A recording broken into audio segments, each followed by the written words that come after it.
Welcome everyone to the channel. Today's video we are going to be planting two different varieties of roses. One is a proven winners variety and one is just a generic variety that I found at Menards that is really beautiful.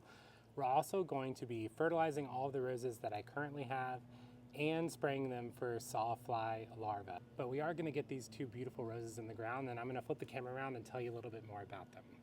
So this is the proven winners variety Reminiscent Coral shrub rose.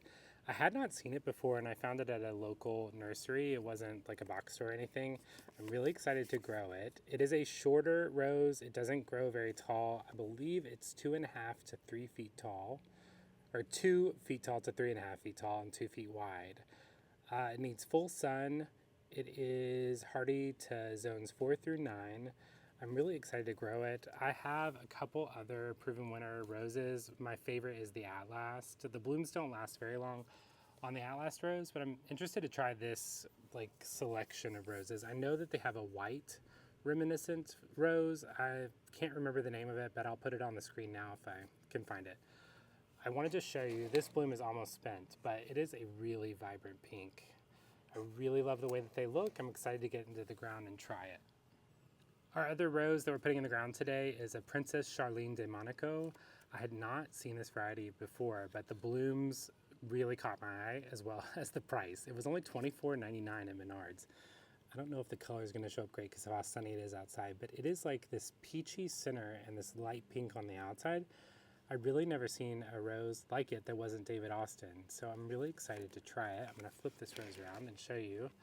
This bloom is kind of spent, but you can see the peachy inside and this light pink curl petal. It's just gorgeous. This one's getting ready to open. I think that they're going to do really well. I'm very excited for them. Let's look at the stats. So this one gets quite a bit bigger than our proven winners variety.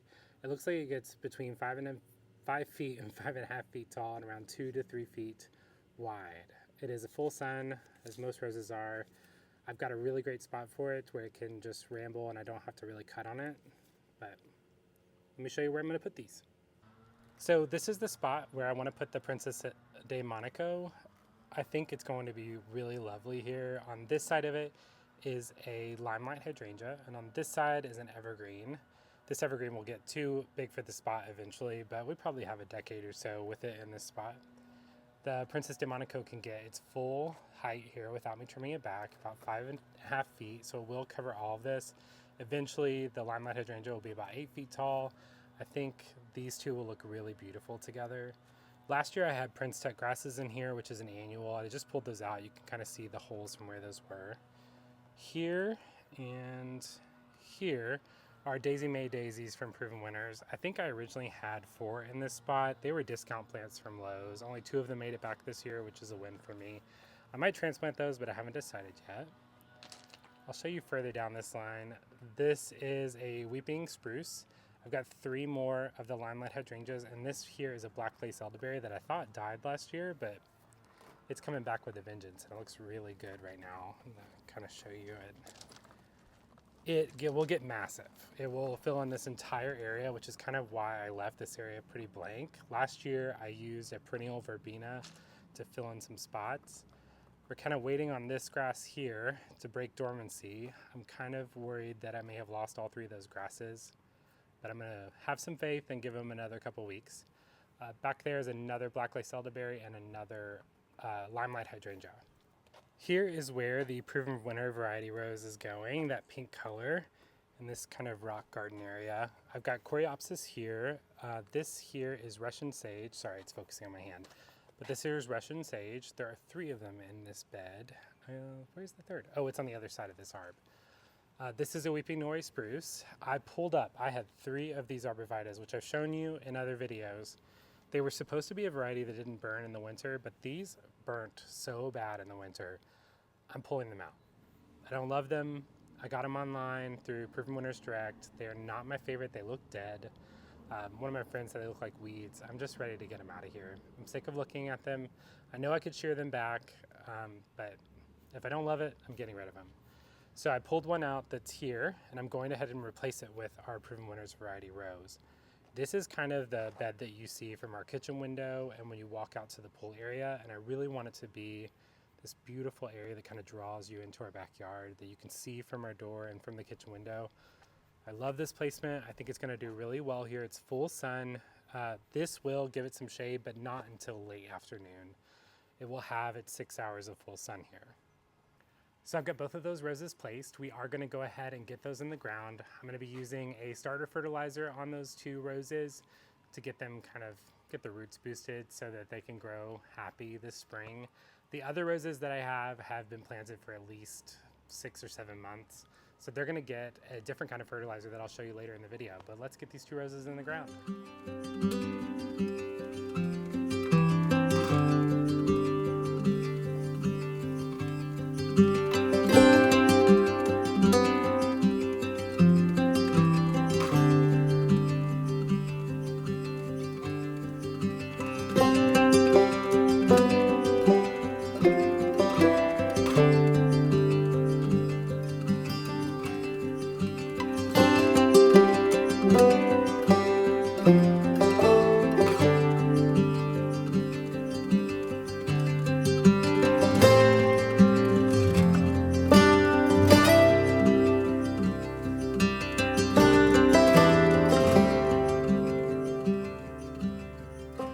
I wanted to get a close-up as I planted this rose so you guys could see.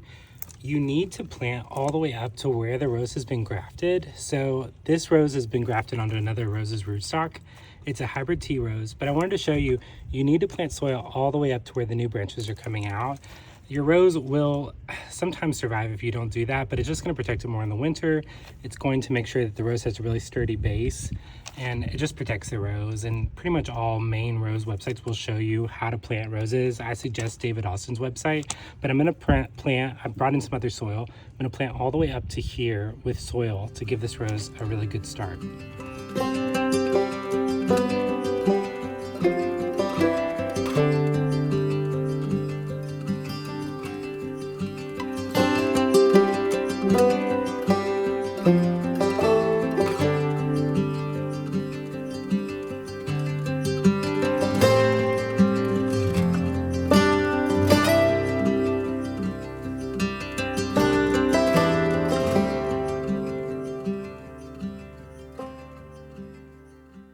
Okay, we got both of those roses planted. I'm going to do a walkthrough of what they look like now that they're in the ground. Here's that Proven Winners coral rose. I think it's going to be absolutely beautiful in this area. I love the way that it plays off the yellow. We planted this skip laurel in another video. This will get pretty big. It will fill up this whole area. I'm thinking I'm going to do something red leafed here. So I think all that's going to look great. And then you kind of walk along this way. This is our area beside our pool. Kind of an update. Again, I'm pulling these 2 out. Hate them. Hate them. If they work for you, that's great. They do not work for me. This is a Midnight Masquerade Penstemon that I planted last year. I would love to get 2 more of these and put those in these spots so that this drift just kind of goes down. Bring it around here. This is kind of our layout area by our pool. I'm trying to move the camera slow so I don't make you dizzy. And then, well, I left a bag of fertilizer out, but move that really quick. This is where we plant that Princesse de Monaco, and it is spectacular here. And it only has 2 blooms on it right now, and the smell, you can smell it just from here with 2 blooms on it. I cannot wait until it's in full bloom. I think it's really going to be really nice to be laying out by the pool and be able to smell the scent of roses. Can't wait. So excited. I think it looks great. I did get it a little closer to this evergreen than I wanted to, but I can kind of train it to fill in this gap here. I think it looks great. Okay, next on the agenda is to get rid of these Sawfly larvae that are eating away at my roses. Like I said, we're going to be using neem oil. I have Captain Jack's neem oil here, and it says right there, I know this is probably backwards, but you can use it all the way up to the day up to harvest if you're using it on edibles. I probably wouldn't do that, but you can. Usually I would wait and spray in the late evening to not affect other flying insects, but these roses are not in bloom yet. They have some buds, but they're not in bloom. There are no other insects on them besides these stupid Sawfly larvae. And I'm gonna flip the camera around and kind of show you the damage that they're doing to the plant and try and show you one. I bet I can probably find one. Okay, I'm basically inside of this rose, but I wanted to show you there is one. I just found it. Let's see. There's one right here. So I'm going to show you a close-up. This is the larva, and as you can see, some of them don't even make full holes. They just like eat part of the plant to where it looks like it's window panes. But I'll zoom in and get it to focus. You can see the larva right there. They're so frustrating. I have beautiful leaves on here, and they are covered. So as you can see here, I've got more of that damage here. It's all over. So I really want to get rid of these guys. They're not a beneficial insect at all. They just leave terror where they go. So we're gonna go ahead and treat this plant. I'm gonna be spraying the neem oil from the bottom because it is a contact killer. So I need to make contact with the bugs to actually kill them.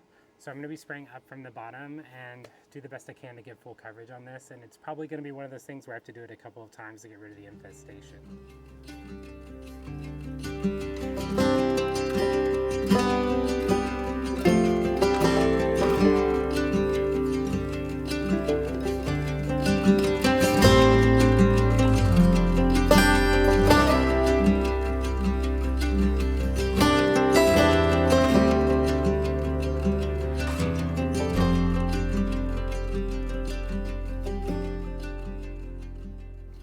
So we got all of the roses that were in the ground treated with neem oil to stop that sawfly infestation that I have. I have it on 6 different roses that I currently have. They are coming at me this year. So hopefully that will get rid of them. I will keep up on a good cycle of putting neem oil on them to stop them. I won't do any more of the neem oil in the daylight because I don't want to hurt beneficial insects like bees or things like that that will pollinate the roses. So the next step in the process is to give them some fertilizer. I gave them some fertilizer in March, and this is Espoma Organic Rose Tone.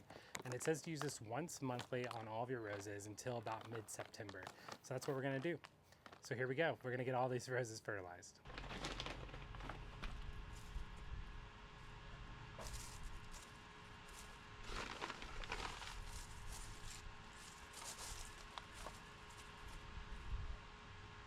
Okay, so that's this rose project complete. We got all of our roses fertilized. I got the ones that were infected with the sawfly larva sprayed with neem oil, and we got these 2 beautiful roses in the ground.